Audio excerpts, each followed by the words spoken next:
본문 내용은 가나안 정복이 끝난 후 20년쯤 지났을 때에 있었던 일입니다. 애굽에서 나온 출애굽 세대는 여호수아와 갈렙을 제외하고는 모두 광야에서 죽었습니다. 광야에서 태어난 광야 세대는 광야 생활을 40년 정도 했으니 지금 나이가 들어서 60쯤 되는 이런 상황이었죠. 이제는 가나안 땅에서 태어난 가나안 세대들, 그들이 점점 많아지고 있는 것입니다. 그런데 여기서 한 가지 문제가 있는데요, 광야 세대하고 가나안 세대는 너무 다르다고 하는 것입니다. 광야 세대는 하나님의 능력을 경험했습니다. 거친 광야 삶을 통해서 연단을 받았습니다.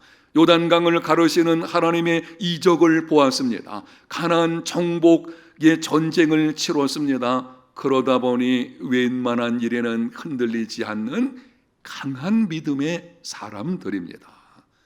그렇게 하나님의 능력을 보고 많은 연단의 과정이 있었거든요. 그래서 그들의 믿음은 견고하였고 흔들리지 않는 사람들이었습니다. 그런데 가나안 세대는 광야와 이적과 전쟁을 경험하지 않은 고생을 모르는 세대입니다. 부모 세대가 이루어 놓은 것을 기반으로 경제적인 풍요로움을 누렸습니다. 동시에 가나안의 타락한 문화에 노출되어져 있는 다른 세대인데요, 이러다 보니까는 이 세대는 가나안의 타락한 문화에 오염될 가능성이 다분했습니다. 이러한 상황을 보고 여호수아가 백성을 모아놓고 하나님의 말씀으로 결단을 촉구하는 것입니다. 이제는 너희들이 하나님을 섬기든지 우상을 섬기든지, 기가 막힌 일은 가나안 정복 후 20년쯤 지난 이때까지도 아직까지 이스라엘 백성들 가운데 우상이 있었어요. 심지어는 애굽에서 가져온 우상이 남아있는 것을 보게 됩니다. 그 우상을 섬기든지 아니면 하나님을 섬기든지 너희들이 둘 중에 하나를 선택하라. 그리고 분명하게 자기의 입장을 제시합니다. 나와 나의 집은 오직 하나님을 섬기겠노라. 무슨 말인가요? 내가 그렇게 결단하는 것처럼 너희들도 그렇게 하라는 것입니다. 오늘날 우리나라 현실은 본문의 상황과 매우 유사합니다. 부모 세대를 말하게 되면 우리나라 현실 속에서 베이비붐 이전 세대, 노년의 성도들이죠. 그리고 베이비붐 세대, 저 같은 경우입니다. 지금 제 나이 전후해가지고 이것이 베이비붐 세대거든요. 이 세대가 부모 세대들인데, 이 세대는 이전 세대는 전쟁을 경험하였고 그리고 많은 여러 가지 어려운 일들을 겪었습니다. 그 옛날 보릿고개도 있었고 정말 잘 살아보겠다고 애썼던 산업 전선에서 앞장서 있던 사람들이죠. 이게 우리 부모 세대들인 것입니다. 그 가운데서 하나님의 능력을 경험하고 믿음으로 조국 교회, 우리나라 대한민국 교회의 부흥을 맛본 사람들입니다. 그러다 보니 부모 세대는 웬만한 일에도 믿음이 흔들리지를 않습니다. 그런데 그 다음에 일어난 밀레니엄 세대부터 MZ 세대, 그리고 2010년 이후부터 2020년 중반까지 태어나는 아이들 경우에는 알파 세대, 이렇게 부르게 되거든요. 이 모든 세대가 바로 성경에 기록된 가나안 세대와 유사합니다. 고생을 모르고 부모가 애써서 준비해 놓은 것에 근거해가지고 경제적인 풍요를 누리고 있습니다. 그러나 이들은 타락한 문화와 가치관의 위협에 노출된 세대입니다. 다른 세대죠. 부모 세대와 지금 세대를 보게 되면 너무 다른 것을 보게 됩니다. 그러다 보니 이들은 세상의 타락한 문화에 오염될 수 있는 아주 그런 성향이 있는 세대거든요. 이러할 때에 하나님께서 이 본문을 통해 우리에게 말씀하시는 것입니다. 하나님을 섬기든지 우상을 섬기든지 너희가 섬길 자를 택하라. 오직 나와 내 집은 여호와만을 섬기겠다고 결단하라. 완전한 가정 구원과 온전한 믿음 계승에 도전하라. 아직 기회가 있을 때에, 부모 세대인 우리들에게 기회가 있을 때에 이 결단을 해야 되는 것이고요.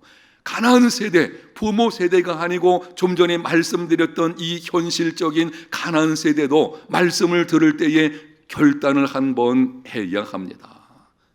결단하지 않으면 앞으로의 다음 세대에 대한 암울한 구름이 끼어지게 될 것이고, 신앙적인 면에서는 미래가 너무나 불확실한 이런 일들이 일어나게 될 것입니다.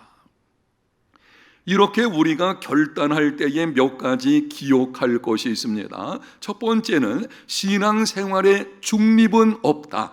오직 하나님만 섬기라. 본문 앞부분 1절에서 13절까지를 보게 되면 하나님께서 이스라엘 자손들에게 어떻게 행하셨는지를 기록을 합니다.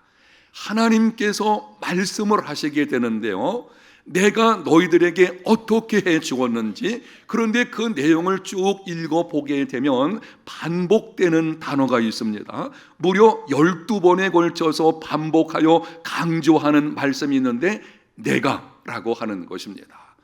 내가 너희를 선택하였고, 내가 너희를 애굽의 종살이에서 구원해 주었고, 내가 너희를 광야 생활 속에서 보호하고 인도하여 주었으며, 내가 너희들을 가나안 정복에서 승리를 얻게 한 것이다. 하나님께서 역사의 주인 되심을 선포하시는 것입니다. 그리고 이렇게 하나님의 역사하심을 언급한 후에 본문 14절에 말씀을 하십니다. 그러므로 이제는 여호와를 경외하며 온전함과 진실함으로 그를 섬기라. 너희의 조상들이 강 저쪽과 애굽에서 섬기던 신들을 치워버리고 여호와만 섬기라. 그러므로 라고 하는 말은 하나님께서 너희들에게 그렇게 엄청난 은혜를 베풀어 주셨으니, 그러므로 이제는 어떻게 살아야 되는지, 무엇을 결단해야 되는지를 말씀을 하십니다. 치워버리고 여호와만 섬기라. 지금 너희들 속에 있는 우상들 다 치워버리고 오직 하나님 한 분만을 섬기라. 왜 이렇게 말씀하시는 것입니까? 신앙생활에 중립은 없습니다. 하나님을 섬기든지 세상을 섬기든지 둘 중에 하나를 선택해야 합니다. 성경을 보게 되면 하나님도 섬기고 우상도 섬기는 이스라엘 백성들에게 하나님께서 계속 말씀하셨습니다. 내게로 돌아오라. 이 성경 전체를 보게 되면요, 당신의 백성들을 향한 하나님의 말씀은 반복되는 게 이거예요. 내게로 돌아오라. 근데 이스라엘 백성들이 끝끝내 돌아오지를 않습니다. 하나님의 종들을 보내시고 말을 듣지 않으면 징계의 몽둥이를 들어서 치셨음에도 여전히 그들은 하나님께로 돌아오지를 않습니다. 이유가 무엇입니까? 그들은 하나님을 떠났다고 생각하지를 않는 것입니다. 하나님도 섬기고 우상도 섬기는 것입니다. 어쨌든 하나님을 섬기는 모습이 있다 보니 그들 생각에는 우리는 하나님을 떠나지 않았는데 왜 자꾸 하나님의 종들이 하나님께로 돌아오려고 하느냐, 그게 좀 불쾌한 것입니다. 거기서 불만이 생기게 되는 것이죠. 여러분, 그런데 하나님도 섬기고 우상도 섬기면 하나님은 하나님을 떠나서 우상을 섬기는 자로 여기십니다. 하나님과 세상을 함께 섬기면 하나님은 하나님을 섬기는 자로 여기시는 것이 아니고 세상만 섬기는 자로 여기십니다. 중립은 없습니다. 신앙생활에서 이것도 섬기고 저것도 섬기고 그 중간에서 어중간한 모습으로 살아가는 이런 중립적인 것은 존재하지 않습니다. 하나님 섬기든지 우상을 섬기든지 하나님을 섬기든지 세상을 섬기든지 둘 중에 하나를 결정해야 합니다. 요한계시록 3장을 보게 되면 예수님께서 라오디게아 교회를 향해서 책망하시는 말씀이 나옵니다. 내가 내 행위를 하노니 네가 차지도 아니하고 뜨겁지도 아니하도다. 내가 차든지 뜨겁든지 하기를 원하노라. 내가 이같이 미지근하여 뜨겁지도 아니하고 차지도 아니하니 내 입에서 너를 토하여 버리리라. 하나님께서 역겨워 가지고 토하여 버릴 정도의 신앙, 그게 뭔가 하면 미지근한 것입니다. 믿는 것인지 안 믿는 것인지, 한쪽 발은 하나님께 두고 다른 쪽 발은 세상에 두고 나의 편리를 따라서 이리저리 왔다 갔다 하는 이러한 신앙의 모습, 성경 말씀대로 여러분에게 드린다면 하나님이 역겹게 여기신다는 것입니다. 토하여 내치리라. 우리가 토하게 될 때에 그게 속이 메스껍거든요. 견딜 수가 없는 것입니다. 오늘 우리에게 하나님께서 도전하시는 것입니다. 이제는 너희들이 좀 결단을 내려라. 하나님을 섬기든지 세상을 섬기든지. 라오디게아 교회 성도들의 경우에는 양쪽 발이 다른 곳에 가 있는 거예요. 하나님과 세상 이 서가지고 어중간한 믿음의 모습인 것입니다. 그것이 아니죠. 이제는 결단해야 합니다. 나와 내 집은 오직 하나님만 섬기겠노라. 오직 하나님만 섬긴다는 것은 하나님만을 나와 내 가정의 주인으로 삼는다는 것입니다. 나와 내 집은 하나님만 섬기겠습니다. 그건 다른 것이 아니에요. 내 인생의 주인으로, 그리고 내 가정의 주인으로 하나님만 삼겠습니다. 바로 이 결단이거든요. 그리고 누구를 주인 삼느냐 하는 것이 내 인생과 가정의 행복을 결정합니다. 유명한 팀 켈러가 내가 만든 신이라고 하는 책을 썼는데요, 그 책에서 이렇게 말을 했습니다. 여러분이 한번 들어보십시오. 무엇이든 우리를 지배하는 것이 우리의 주인이다. 권력을 구하는 사람은 권력에 지배당하고, 사람에게 받아들여지기를 원하는 사람은 좋아하는 사람에게 지배당한다. 우리는 스스로 지배하는 게 아니라 자기 삶의 주인에게 지배당한다. 누가 우리를 이끌어가게 됩니까? 내가 주인 삼은 그것, 바로 그것이 나를 이끌어가는 것입니다. 하나님께서 나의 주인이 되신다면 하나님께서 나의 삶을 이끌어 가실 것이고, 그 결과는 구원과 영적 풍성한 삶이 이루어지게 됩니다. 그러나 만약 세상 재물을 주인 삼았다고 한다면 재물이 나를 끌고 가는 인생이 되어버릴 것이고, 수존노라든지 아니면 욕심스러운 모습으로 인생의 삶이 이루어지게 될 것입니다. 하나님을 나와 내 집의 주인으로 삼는 사람, 하나님께서 다스리게 될 것이고, 하나님이 다스리시게 되면 거기서 완전한 가정 구원과 온전한 믿음 계승이 이루어지게 되는 것입니다. 지금 나와 내 집이 하나님을 주인 삼고 있는지 아니면 다른 것이 주인 삼고 있는지 알 수 있는 방법이 있습니다. 우리의 신앙을 한번 점검해 보아야 되는데요, 나는 정말 하나님만 주인 삼은 삶을 살고 있는 것인지, 아니면 하나님이 아닌 다른 것을 주인 삼는 삶이 되고 있는 것인지 알 수 있는 방법, 지금 드리는 이 질문에 정직하게 대답을 한번 해보시기를 바랍니다. 여러분은 인생의 중요한 결정을 내리실 때에 누가 결정하게 합니까? 결혼 문제, 진로 문제, 취업 문제, 이사 문제, 교회를 결정하는 문제, 아주 중요한 인생의 문제들이죠. 이러한 인생의 어떤 중요한 결정을 내릴 때에 여러분 가정의 자녀의 결혼 문제와 관련해서 사위나 며느리 선택하게 되어지죠. 여러분이 그 기준점이 어디 있는가요? 무엇에 근거해서 결정을 합니까? 정말 하나님께 나와서 하나님의 뜻이 무엇인지 충분히 기도한 후에 결정을 하시는가요? 아니면 세상적인 조건 먼저 따지고 신앙은 나중에 문제고, 혹시 그렇진 않은가요? 하나님이 그 결정을 내리시게 하고 있다면 지금 내 인생의 주인이 하나님이십니다. 그런데 재물이 많은 경우에 돈이 결정을 내리게 합니다. 직장을 선택할 때에도 돈이 우선이죠. 하나님께서 나를 그곳에 보내시는지 생각해 보지 않죠. 그렇게 되면 재물이 나의 주인인 것이고요. 예수님께서 분명하게 말씀을 하셨습니다. 너희가 하나님과 재물을 겸하여 섬길 수 없느니라. 하나님과 세상, 하나님과 재물, 하나님과 우상을 겸하여 섬길 수 없습니다. 신앙생활에 중립은 없습니다. 오직 나와 내 집은 하나님을 섬기겠노라 결단하는 시간이 되시기를 축복합니다.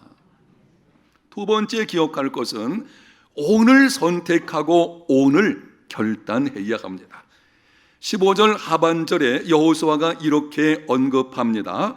너희가 섬길 자를 오늘 택하라. 오직 나와 내 집은 여호와를 섬기겠노라. 강조하는 거예요. 너희가 결단 내려라. 그런데 그 결단을 언제 내리는가 하면 오늘, 지금 말씀을 들을 때에 결단하라는 것입니다. 다음으로 미루면 아무것도 이룰 수 없습니다. 다음에 믿지, 다음에 하지. 이 사람은 그 말씀에 순종할 수 없게 되는 것입니다. 사도행전 24장을 보게 되면 사도 바울이 의와 절제와 장차 오는 심판에 관해서 강론을 했습니다. 로마 총독인 벨릭스가 그 말을 듣고는 마음에 두려움이 찾아와서요, 복음의 말씀을 들을 때에 두려움이 찾아왔다는 것은 구원 얻을 기회가 온 것입니다. 그런데 벨릭스가 이렇게 말을 합니다. 지금은 가라. 내가 틈이 있으면 너를 부르리라. 다음에 생각해보고 믿겠다는 것입니다. 내가 지금은 이런저런 사정 때문에 안 되니 다음번에 기회가 있으면 그때 내가 믿겠다. 여러분, 지금이 기회지 다음은 나의 기회가 아닌 것입니다. 벨릭스는 복음을 믿어 구원받을 수 있는 좋은 기회를 놓치게 된 것입니다. 어느 날 마귀들이 모여서 회의를 가졌다고 합니다. 그날 주제는 예수 믿는 자들로 하여금 어떻게 하면 잘 못 믿게 만들까, 이거죠. 예수 믿는 사람이 가지고 있는 구원을 뺏어갈 수는 없어요. 그러나 잘 못 믿게 할 수는 있겠거든요. 그래서 어떻게 하면 잘 못 믿게 할 수 있나, 이 난상 토론을 벌이게 되었는데요, 한 마귀가 말을 합니다. 모두 죽음의 길로 인도하자. 다른 마귀가 말을 합니다. 예수 믿는 사람들은 예수 믿는 것 때문에 죽는 것을 순교로 생각하기 때문에 오히려 그들을 돕는 것이니 안 된다. 다른 마귀가 말을 합니다. 그렇다면 깊은 감옥에 그들을 모두 가두어 버리자.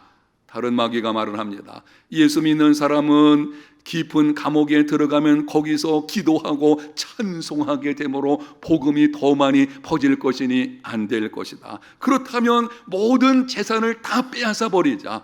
예수 믿는 자는 빼앗기는 것도 기뻐할 것이니 그것도 안 된다. 그때 조용히 있던 한 경험 많은 마귀가 이렇게 제안을 했습니다. 한 가지 방법이 있는데 예수 믿는 자들의 마음에 차차하자라고 하는 것을 심어주자. 여러분, 그게 성공을 해가지고요, 오늘날까지도 이 전략이 잘 먹혀 들어간다고 합니다. 다음에 하지, 차차 하지, 핑계거리를 대는 것입니다. 아이고, 지금은 내가 바빠서 안 되니까 다음번에 그렇게 하겠습니다. 안 해요. 다음은 나의 시간이 아닙니다. 지금 말씀을 들을 때에 결단해야 합니다. 사랑하는 여러분, 오늘 이 하나님의 말씀에 근거해서 여러분에게 권면의 말씀을 드립니다. 지금 여러분에게 말씀이 들려올 때에 이제는 나와 내 집은 오직 하나님만 섬기겠다고 결단하는 시간이 되시기를 축복합니다. 지금이 기회입니다. 지금 결단하지 않으면요, 미래는 우리에게 없어요. 부모 세대인 우리가, 그리고 여러분 가운데 자녀 세대들인 여러분들이 지금 결단을 해야 됩니다. 세 번째는 결단한 대로 실행하라. 여호수아가 백성들에게 결단을 촉구하자 백성들이 이렇게 응답을 합니다. 16절에서 18절을 봅니다. 백성이 대답하여 이르되 우리가 결단코 여호와를 버리고 다른 신들을 섬기기를 하지 아니하오리니. 중간 생략합니다. 우리도 하나님을 섬기리니 그는 우리 하나님이심이니이다. 모든 백성들이 결단하는 것입니다. 하나님께서 우리에게 그렇게 놀라운 은혜를 베풀어 주신 거 우리가 알고 있습니다. 그래서 우리는 이제는 다른 신을 섬기지 않겠습니다. 오직 하나님만을 나와 내 집의 주인으로 삼겠습니다. 이렇게 결단하는, 칭찬받을 만하죠. 그런데 문제는 오늘 본문 다음에 기록되어진 여호수아서 24장 31절에 이렇게 말씀을 합니다. 이스라엘이 여호수아가 사는 날 동안과 여호수아 뒤에 생존한 장로들 곧 여호와께서 이스라엘을 위하여 행하신 모든 일을 아는 자들이 사는 날 동안 여호와를 섬겼더라. 무슨 말입니까? 여호수아가 죽고 광야 세대, 오늘 부모 세대를 가리키는 것입니다. 이 광야 세대가 다 죽고 난 이후에 그 다음 세대는 하나님을 떠나서 우상을 섬기는, 결국에는 심히 도덕적으로 부패하게 됐고, 무엇을 믿느냐 하는 것이 삶의 모습을 결정을 합니다. 우상을 섬기면 반드시 도덕적인 부패는 찾아오게 됩니다. 그 결과 약속의 땅에서 쫓겨나게 된 것입니다. 여러분, 하나님 앞에서 결단했어요. 이제부터는 나와 내 집이 하나님만 섬기겠습니다. 그런데 왜 이런 일이 일어나고 있는 것입니까? 결단은 했는데 결단한 대로 실행하지 않은 것입니다. 결단했으면은 결단한 대로 실행이 이루어져야 할 것인데 그렇지를 못한 것입니다. 행함이 없는 믿음은 죽은 믿음이거든요. 결단만 했지 하나님 앞에서 입술을 열어서 이렇게 하겠습니다. 아니, 마음속으로 그럴 수 있죠. 이렇게 하겠습니다. 그런데 그렇게 철석같이 말하고는 예배당 문을 나가서 가정에서, 직장에서, 사업장에서는 그 결단이 다 사라져버린 것입니다. 한 젊은 사람이 어떤 부자를 찾아와서 질문했습니다. 당신이 큰 부자로 살면서 그리고 존경받는 이유가 무엇인지 비결을 말씀해 주시기를 원합니다. 아니, 큰 부자에다가 존경까지 받는다? 얼마나 좋겠습니까?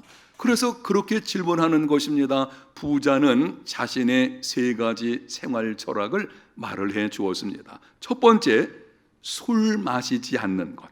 두 번째, 고생을 두려워하지 않고 열심히 일하는 것. 세 번째, 하나님만 믿고 만사의 의심을 가지지 않은 것. 젊은이가 말을 합니다. 아니, 그거는 삼척동자도 다 아는 것이고 그렇게 그냥 평범하게 사람들이 아는 것 말고 당신이 특별히 그렇게 존경받는 비결이 뭔지를 좀 말씀해 주시기를 원합니다. 그러자 부자가 이렇게 대답을 했습니다. 사람들이 다 알지만 실천하지 않는 것이 문제이지요. 오늘날 그리스도인의 심각한 문제는 아는 것은 많은데 실천하지 않습니다. 결단은 하는데 결단대로 실행하지 않습니다. 말씀을 들을 때에는 나름대로 결단하게 되어지죠. 그래, 이렇게 한번 해야 되지. 그런데 이후의 삶은 그렇지 않거든요. 이게 문제인 것입니다. 행함이 없는 믿음은 죽은 믿음입니다.